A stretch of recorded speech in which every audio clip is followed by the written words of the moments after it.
Here today, the president of El Salvador came by the White House and sat down with Donald J. Trump. Here's what a little of that sounded like, and I want 1,000% of this injected into my veins. And we're very eager to help. We know that you have a crime problem, a terrorism problem that you need help with. And we're a small country, but if we can help, we will do it. And we actually turned the murder capital of the world, that was the journalists call it, right? Murder capital of the world, into the safest country in the Western Hemisphere. And, you know, sometimes they say that we imprison thousands. I like to say that we actually liberated millions. Before Donald Trump talks about how much he likes that line, I want to just pause there. They like to say that we imprisoned thousands. I like to say that we liberated millions. That is the president of El Salvador, Bukele. He's exactly right. The mainstream media, because Donald Trump is in office, focuses on the few errors or the minor mistakes. They do not focus on the wild successes. I want to get into that in just a moment. But just listen to what this guy said. This is from El Salvador, and he is exactly right. El Salvador is a country that you wouldn't have gone to for $5 million. Just to step foot into that country was to put your life on the line. It was run by drug cartels.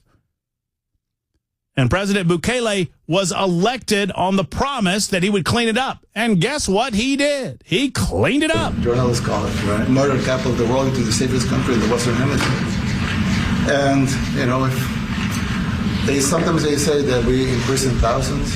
I like to say that we actually liberated millions. So, you know, like... It's very good. Who gave him that line? Do you think I can use that? And in fact, Mr. President, you have 350 million people to liberate. Yeah. But to liberate 350 million people, you have to imprison some. You know, that's the way it works, right? You cannot just, you know, free the criminals and think crime is going to go down magically. You have to imprison them so you can liberate 350 million Americans that are asking for the end of crime and the end of terrorism. And it can be done. I mean, you're doing it already. And I'm sure that people have seen the change in the streets. A long way to go because you're just initiating your second term. But it's clear that, you know, with the numbers at the border, you know, even in Democrat-run cities, they get a help from the work you're doing. So I'm really happy to be here, honored, and eager to help. That is the El Salvadorian president, Bukele, speaking today before the White House, highlighting what the mainstream media will not. All they want to talk about is this individual that they claim was mistakenly deported. I'll get into him in just a moment.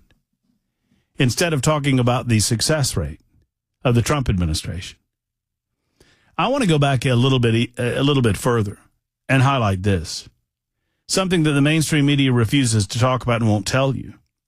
You know, it's a part of the mainstream media's deception on the American people that they do this. That they make these declarations or they accept the premises of the political left. And when their predisposition does not come to fruition, in other words, the left claims something is true, and when we discover that it's not true, the mainstream media never revisits it. They never step back and say, you know, that thing that we were promoting so vociferously 6 months ago, 8 months ago, 10 months ago, none of that came true. None of that was real. And we're sorry. Hell, I don't even want an apology. I just want an acknowledgement. 10 months ago, in the midst of a presidential campaign, Joe Biden stood before the American people 11 months ago, maybe around then. That was about 10 months ago when he left. He stood before the American people and said, I would love to do more about the illegal immigration problem, but I can't do anything. Joe Biden looked in front of the American people. He looked into your eyes and he told you there was nothing that he could do. It was a lie. He knew there was more that he could do when he said it, and he said it anyway. And Chuck Schumer agreed with him. And Nancy Pelosi agreed with him. And Hakeem Jeffries agreed with him. And AOC agreed with him. And Bernie Sanders agreed with him. And Elizabeth Warren agreed with him. And all of those in the meeting. And I could just go on and on. Every Democrat. Oh, there's so much we want to do. Why won't the Republicans let us? Why won't the Republicans help us? They said. Oh, there's only so much I can do. The Republicans have got to free up some money. They wouldn't pass this bill that would help us, and we would get the border under control. We would do something about it. I love the American people, and I love, we're going to help Laken Riley. We're going to help her family. It was all a lie. And Kamala Harris, the reason that they got their butts whipped in November is because we're smarter than the mainstream media gives us credit for.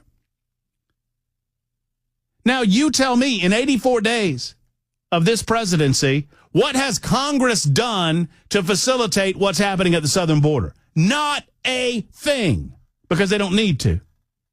What has Congress done to stop the illegal crossings? What has Congress done to stop the illegal drug trade? What has Congress done to stop the criminal behavior in our inner cities? What has Congress done to deport illegal aliens? What has Congress? They haven't done a damn thing.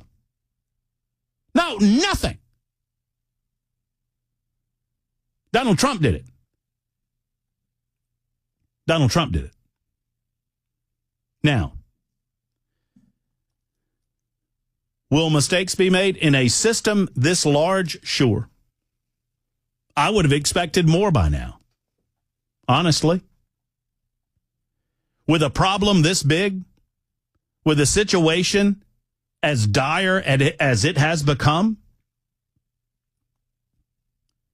Joe Biden became president in January of 2021, and they threw out the welcome mat to the rest of the world. And they did not say, bring your tired and your hungry and your huddled masses. They said, bring your worst. Do your worst. And many of these nations did, sadly. And hell, they don't want them back. Of course they don't want them back. These aren't their producers that came into the United States of America for the large part. Now, look, I have feelings for people who are born in other countries who want to aspire to the greatness of the United States of America. I'm on record as saying, there but for the grace of God go I. If I were born in another country and all I had to do was break one criminal law that I consider to be victimless, in order to get to the United States of America, I'd do that in a heartbeat. But you know who comes along with me? The bad guys. The bad guys that are drawn to America because of the money and because of the opportunity to do bad guy crap. I'm sorry, I got a potty mouth today. I apologize. I'll try to clean it up. Y'all know what I'm talking about. And for I just want to revisit it, but the last year of our lives, we were told by ABC and CBS and NBC and #NeverCNN and all of them, these same networks that won't let this one guy go, this one case has become the face of all of this for them. They won't talk about the good. They won't talk about the criminal behavior that's being stopped. They won't talk about the illegal alien criminals that have been deported. They won't talk about the lives that have potentially been saved as a result of the activity. They won't talk about the lack of border crossings at the southern border. Did you know, for example, illegal southern border crossings are down 98%? 98%. When's the last time you heard the mainstream media give that statistic? I think today in the White House, they said, the figure that I saw was 98%. They said 99.1% today in the White House. So sure, I'll go with their figure. 99%. And nobody's reporting on it. Why? Honestly, with a success rate like that in less than 3 months, I don't care what you think about this issue. I don't care who you voted for. Is that not news? Is it not news that illegal border crossings have gone down in 3 months 99%? Is that not news? Apparently it's not news. Because in order for it to be news, you have to address the fact that Joe Biden said that it could not be done. The liberals told us that it could not be done. Alejandro Mayorkas Kamala Harris, Joe Biden, and all the rest.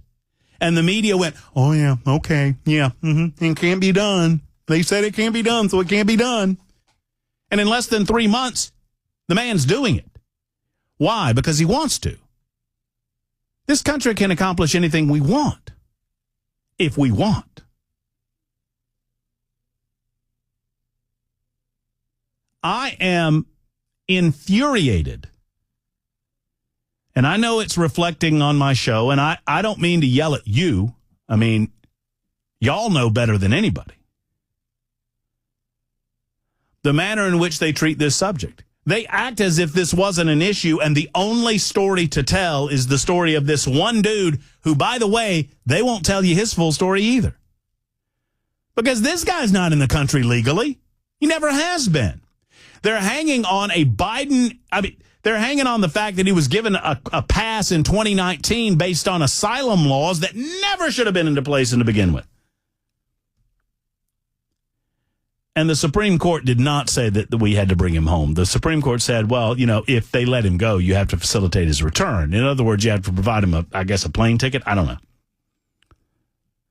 I'll give you more on this guy in a moment. The only one that they want to focus on.